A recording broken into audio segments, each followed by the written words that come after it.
As the by-elections are nearing, Akhilesh Yadav and Rahul Gandhi are joining forces for the upcoming by-elections in Uttar Pradesh. After recent discussions in Srinagar, the INDIA alliance is focused on achieving unity to challenge the ruling NDA with intensified seat-sharing negotiations between the Samajwadi Party and Congress.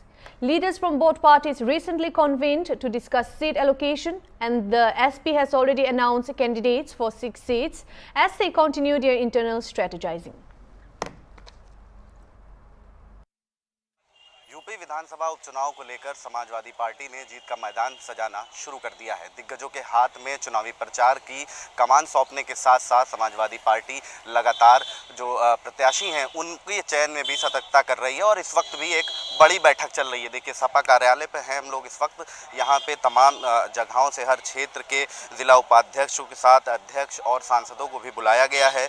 Sapa ने राष्ट्रीय महासचिव शिवपाल यादव सहित कई दिग्गजों को अगस्त में ही 6 सीटों पर चुनावी प्रभारी घोषित करके बिगुल फूंक दिया था, जबकि इन जो 6 सीट हैं जिसमें समाजवादी पार्टी ने अपने प्रत्याशियों की घोषणा कर दी है, उनको छोड़ करके 4 और बचे हैं, जिसमें सूत्र बता रहे हैं कि अलीगढ़ की खैर सीट के लिए सपा कांग्रेस के बीच में बातचीत चल रही है। वहीं गाजियाबाद की जो सदर सीट है उसको समाजवादी पार्टी कांग्रेस को दे सकती है और जो शेर चाच उम्मीदवार हैं वो इंडिया अलायंस की तरफ से आ सकते हैं। अब अगर बात कर लें तो 10 विधानसभा सीटों पर उपचुनाव होना था, जिनमें 5 सीटों पर सपा ने जीत दर्ज करी थी और जिनकी घोषणा हुई उनमें करहल, कटहरी, कुंदड़ी और सीसामऊ जो सीट है उस पर समाजवादी पार्टी पहले से ही अपना बिगुल फूंक चुकी है और जीत में है। मीरापुर की जो सीट है उसमें आरएलडी सपा ने गठबंधन में जीत दर्ज करी थी और इन तमाम चीज़ों को लेकर के अब चंदौली से सांसद वीरेंद्र सिंह को मझवा, पूर्व मंत्री चंद्रदेव यादव को करहल और पार्टी के जो महासचिव हैं इंद्रजीत सरोज उनको फूलपुर और विधायक राजेंद्र कुमार को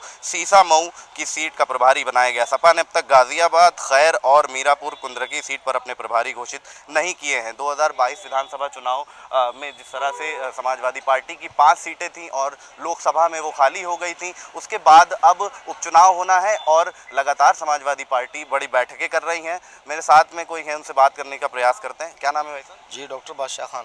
बादशाह जी, आप अंदर से आए अभी? जी जी। किस तरह की बैठक थी? अभी बात कार्यकर्ताओं से माननीय अध्यक्ष जी मिल रहे हैं राष्ट्रपति। अभी अंदर जो फैसला होगा वो सभी लोगों को मान्य होगा। अभी तो वो जिन लोगों को उन्होंने बुलाया है उन लोगों से बात कर रहे हैं। वो अभी जनरल लोगों से नहीं मुलाकात किया, वो जो लोग बुलाए हैं उन लोगों से बात की है। क्या माना जाए कि उपचुनाव को लेकर के पार्टी जो है रणनीति तैयार कर रही है? रणनीति पहले से ही तैयार है। पीडीए की जीत होगी, इंडिया गठबंधन की जीत होगी। 6 सीटों पर जो है अभी प्रत्याशियों की घोषणा कर दी गई है। बची हुई 4 सीट है, उस पे ही समाजवादी पार्टी पहले से ही 5 जीती हुई थी, तो उस पे पकड़ बनाने के लिए कैसा खाका तैयार किया? तो ऑलरेडी बनी हुई है और हमारी जीतेंगी। माननीय राष्ट्रीय अध्यक्ष जी की स्ट्रेटजी ऐसी है, उसका गठबंधन का एजेंडा ऐसा है। पीडीए की रणनीति के तहत सारी सीटें हम जीतने की तैयारी कर रहे हैं और आज इसी असमंजस में बीजेपी है कि वो मिल्कीपुर सीट पर जो है चुनाव आयोग नहीं करता है, तो इसका मतलब क्या है आप समझ लीजिए। तो ये भी एक किसी का इशारा करता है किसी की क्या हालात। मिल्कीपुर तो जो गोरखनाथ बाबा ने पीआईएल दी थी उसको वापस लेने के लिए कल अपील कर चुके हैं। तो कर चुके हैं, तो वो कुछ भी करें, लेकिन हमारी तैयारी सभी पे है, चाहे वो किसी पे करा लें और कभी करा लें। हमारा गठबंधन और हमारे माननीय अखिलेश यादव जी का जो फार्मूला है और जो उनके विकास कार्य उन पे हम चुनाव लड़ेंगे। वो निश्चित भरोसा है, तो हम तो चुनाव जब भी आएगा तो हम लड़ेंगे। हमारे कार्यकर्ताओं पे, जनता के भरोसे पे चुनाव लड़ते हैं। कहाँ से आए? हम अलीगढ़ से आए। बिल्कुल, देखिए अंदर बैठक चल रही है। प्रदेश के अलग अलग हिस्सों से सभी लोगों को बुलाया गया है और बैठक में ये सुनिश्चित करा जा रहा है कि किस तरीके से जो बची हुई और 5 सीटें हैं जिस पे समाजवादी पार्टी ने अभी तक अपने प्रत्याशियों की घोषणा नहीं करी, उनमें किन किन लोगों को उतारा जाए और किस तरीके से जीत का परचम लहराया जाए। वीडियो जर्नलिस्ट विजय के साथ अशर असरार, हॉर्नबिल टीवी, लखनऊ।